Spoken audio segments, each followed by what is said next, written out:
이번 사연은 악독한 시어머니와 신우가 잘못했다고 빌며 용서를 구했다는 사연인데요. 미친 개는 몽둥이가 약이고 매에는 장사가 없나 보네요. 함께 보시겠습니다. 사연 시작 전에 좋아요, 구독 부탁드리겠습니다. 채널에 큰 힘이 됩니다. 안녕하세요. 4살짜리 딸 하나 있는 여자입니다. 결혼 전부터 다니던 직장 다니고 있어요. 지금은 시댁과 거의 왕래하지 않고 마음 편히 살고 있지만 저희 아이 8개월쯤까지 시댁 때문에 많이 힘들었어요. 해주는 거 하나 없이 요구사항만 많고 저를 무시하듯 말하는 시댁 때문에요. 시어머니는 제가 무슨 말만 하면 말 같지도 않은 소리 하지 마, 쓸데없는 소리 하지 마 이러는데 어쩔 때는 시어머니가 물어본 말에 대답을 했을 때도 이런 말을 하더군요. 시어머니는 제가 하는 말, 행동 하나하나가 마음에 안 들었나 봐요. 그런 걸 모르고 저는 제가 잘하면 시댁 식구들이 달라질 것이라고 생각했습니다. 참 멍청하고 순진했네요. 저희 부모님은 부유한 편입니다. 시댁은 평범한 집이고요. 저와 남편은 같은 대학을 나왔고 연봉도 비슷합니다. 결혼 전에는 몰랐는데 결혼을 하고 보니 결혼은 현실이라는 말을 깨닫게 되더군요. 남편의 어중간한 태도 때문에 더 힘들었던 것 같습니다.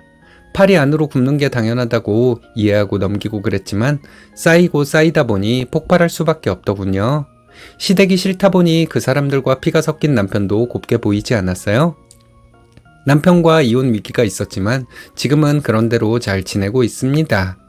남편이 신우를 두들겨 패고 시어머니를 밀쳐 넘어뜨린 행동은 패륜적인 행동이라고 볼 수도 있지만 그런 행동을 하지 않았더라면 저는 남편과 이혼을 했을 거예요. 결혼 전에는 평범한 분들이었는데 결혼을 하고 나니 시부모님은 바로 달라지더라고요. 제가 무슨 말만 하면 면박을 주는 시어머니, 그런 소리는 왜 해서 자기 엄마 심기를 불편하게 만드냐는 신우, 생각하고 말하라는 시아버지, 자기 식구들에게 한마디도 하지 못하는 남편, 참다 못해 폭발해버렸습니다. 제가 폭발하니 남편도 함께 폭발하더라고요. 만약 그때도 남편의 태도가 중립이었으면 저는 남편과 이혼하고 아이를 혼자 키우고 있을 거예요. 결혼하고 6개월 정도 되었을 때 임신 사실을 알게 되었습니다. 친정 식구들은 출산용품이며 아기용품이며 많이 사주셨어요. 시댁 식구들은 그런 거 전혀 없었습니다. 이제 너희도 부모가 돼보면 철이 좀 들 거다. 시아버지의 훈계 한마디 들은 것이 전부였습니다. 임신 후에도 참 많은 일이 있었지만 글이 너무 길어지니 생략할게요. 아이 낳고 친정부모님이 병원비와 산후조리원비를 내주셨습니다. 고생했다고 저한테 돈도 따로 챙겨주셨어요. 사위 눈치 보인다고 저희 부모님과 언니는 잠깐씩 와서 아이만 보고 금세 가셨습니다. 시댁 식구들은 매일같이 오더라고요. 신경 쓰이는데 한참을 있다 갔습니다. 조리원에서 퇴원한 후로도 시부모님과 신우는 주말마다 저희 집에 왔어요. 그래서 저희 부모님은 손녀를 보고 싶어도 마음대로 보러 오지 못하셨죠. 시댁 식구들은 꼭 빈손으로 와서 저희 집 냉장고에 있는 고기 같은 것들을 들고 가셨습니다. 선물 들어온 것이고 저희가 안 먹을 것들이긴 했지만 기분은 정말 나빴어요. 빈손으로 온 것도 그때는 별 생각 없었는데 점점 얄밉게 느껴지더라고요. 아이 태어나고 100일 동안 저희 부모님은 저희 아이를 본 적이 5번 정도였습니다. 저희 부모님이 손녀에 대한 그리움이 별로 없어서 별 말을 하지 않았을까요? 얘기하면 잔소리가 되기 때문에 말씀을 안 하셨던 것이었겠죠. 아이 태어나고 처음 맞는 새해에 친정에 가자고 했더니 남편은 아이가 어리다는 핑계를 대며 안 가려고 하더라고요. 우리 부모님과 언니가 아이를 보고 싶어 한다고 했더니 결국 남편이란 인간 한다는 소리가 처가에 가면 자기가 불편하다는 것이었습니다. 그럼 나는 시댁에 가는 게 편해서 갔겠냐? 너네 식구들 여기 오는 거 좋아서 아무 말 안 한 거 같냐? 하면서 화를 냈습니다.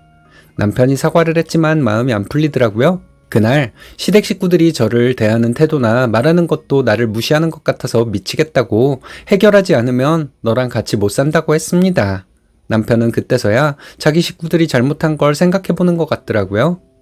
연말에 시어머니는 새해 첫날에 시댁에 오라고 남편에게 말했습니다. 남편은 처가에 가야 한다고 말했대요. 그랬더니 시어머니는 날도 추운데 나가긴 어딜 나가냐고 언성을 높여가며 말씀하셨다고 합니다.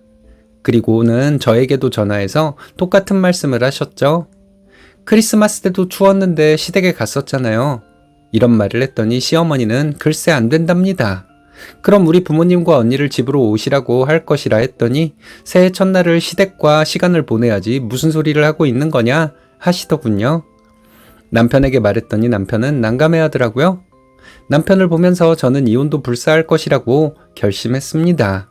새해 첫날에 저희 부모님과 언니가 와서 함께 시간을 보내다 갔어요. 저희 언니가 특히 저희 아이에게서 눈을 떼지 못하고 있었습니다. 저랑 그렇게 친근한 사이는 아니었는데 조카는 너무 예뻤나 봐요. 남편은 저희 부모님께 여러 가지 도움을 주셔서 감사하다고 여러 번 말했고 저희 부모님은 손주를 위해서 그 정도도 못하냐고 하셨습니다. 그 다음 날도 쉬는 날이었는데 시어머니는 시댁으로 오라고 하셨어요. 날이 추워서 못 간다고 남편이 말했는데 시어머니는 그럼 우리가 갈게 하시고는 저희 집으로 오셨습니다. 화풀이를 하러 온 것이었죠. 신우도 함께 왔는데 신우 눈빛을 보니 평소 눈빛이 아니더라고요. 저 잡들이를 하러 온 것이었죠. 시어머니는 들어와서 앉자마자 새해 첫날에 시부모를 안 찾아오고 친정 식구들을 보는 것이 경우에 맞냐고 묻더군요. 시부모님은 아이를 많이 봤고 우리 부모님과 언니는 아이를 몇 번 못 봤다고 대답했더니 시어머니는 경우를 묻는 것이라고 소리를 질렀어요. 무슨 말씀을 하는지 저는 이해가 안 간다고 했어요. 시어머니는 저에게 쌍욕을 퍼붓기 시작하더군요. 신우도 저에게 욕을 하면서 시어머니가 말하는데 꼬박꼬박 말대꾸를 한다고 난리였습니다. 저도 언성 높여가며 내가 잘못한 게 없는데 왜 이런 욕을 먹어야 하냐고 했죠. 시어머니는 벌떡 일어나서 저에게 다가오는데 때릴 것처럼 다가왔습니다. 그 짧은 시간에 저는 속으로 결심했어요. 나한테 손대기만 하면 나도 가만히 있지는 않겠다. 이렇게 생각하고 있는데 남편이 시어머니 가슴을 밀쳐버렸습니다. 시어머니는 바닥에 주저앉았어요. 아이고 나 죽네 이러더니 며느리가 시어미를 패네 하면서 소리를 지르더군요. 아들이 밀친 것을 가지고 며느리가 자기를 때렸다고 소리치는 시어머니가 너무 어이없었습니다. 신우가 저에게 달려드는 걸 남편이 밀쳐서 넘어뜨렸는데 신우는 남편에게 쌍욕을 하더라고요. 신우가 욕하면서 하는 말이 전현이 들어와서 우리 식구들 사이가 안 좋아졌다 였습니다. 남편은 넘어져 있는 신우를 계속 발로 차더라고요.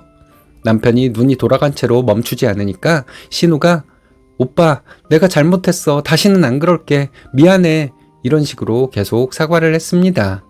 시어머니는 오빠에게 잡겠다고 하면서 그만하라고 말렸어요. 시아버지도 남편을 말리는데 남편은 멈출 생각이 없는 것 같았습니다. 시어머니가 내가 잘못했다. 다시는 안 그럴 테니까 이제 그만 좀 해라. 라고 했을 때 남편은 발길질을 멈추더라고요. 남편은 시어머니에게 저게 미쳐서 괜히 새언니를 질투하는 거라고 저런 거 가만두면 안 된다고 소리를 질렀는데 시어머니는 아무 말도 못하고 가만히 있더라고요. 신우는 멍하게 앉아 있었습니다. 잠시 후에 시어머니는 그렇다고 동생을 그렇게 때리면 되냐고 하셨는데 이 사람이 때리고 싶은 건 어머니인데 어머니를 때릴 수가 없으니까 아가씨를 때린 거겠죠. 아가씨가 무슨 잘못이 있겠어요? 어머니가 다 잘못한 거죠. 제가 이렇게 말했는데 어머니는 뭐? 너 지금 뭐라고 했어? 이러고 소리를 질렀습니다. 남편은 또 신우에게 다가가면서 이게 다 너 때문이잖아 이러면서 욕을 했더니 시어머니는 아니야 다 내가 잘못이다. 다급하게 남편을 말리며 이렇게 말하더라고요. 그때 시아버지의 태도를 저는 평생 잊을 수가 없을 것 같습니다. 시아버지는 그 상황을 보고만 계셨어요. 아무런 액션도 없이 말이죠. 누굴 말릴 생각도 없는 것 같았습니다.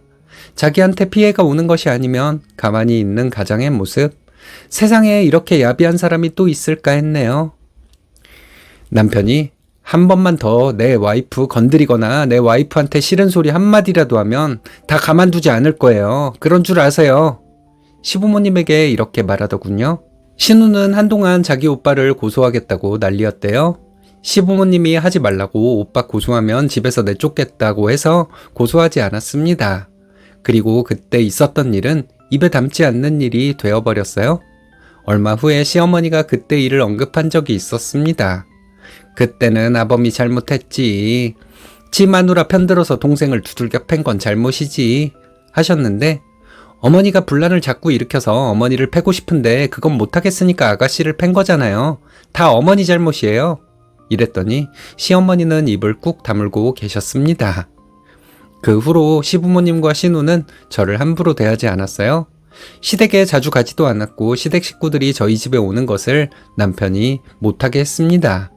자연스럽게 멀어졌고 시댁 식구들은 경조사가 있을 때만 보는 정도였어요. 남편이 자기 식구들 편을 드는 것 같아서 정말 이혼까지 생각했었는데 남편이 갑자기 태도를 바꿨기 때문에 이혼하지 않고 살고 있습니다. 남편이 태도를 바꾼 이유는 저도 잘 모르겠어요. 민감한 부분이라 물어보지 못했거든요.